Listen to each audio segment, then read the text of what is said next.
Hello mga Mars, Monday nga ngayon at eto nakagayak na ako para pumasok sa trabaho.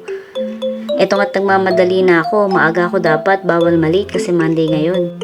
Ayan nga't nag-aabang na ako ng jeep, 10 to 15 minutes lang naman ay nasa opisina na ako. Ayan nga, aura ng hindi late. Mukhang magiging mahaba ang araw na to dahil madami kaming nakaabang na trabaho sa opisina. Pag mga ganitong petsa ay busy ang inyong Mars. Bago nga ako umuwi ay namili muna ako ng paninda. Halos araw-araw ay ganyan ang ganap ko. Nangihinayang kasi ako umuwi na wala akong bitbit. Sayang kasi ang pag-ahon ko. Sayang ang konting kikitain namin sa mga panindang dala ko. 10 anak mo Mars, Charles. Etong at kailan nanay ako dumiretso. Makikikain muna ako dito. Sakto at gutom na ako.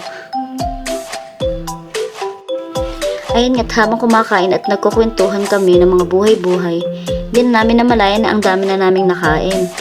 At dahil dyan, may pag-green tea pa si Bilog.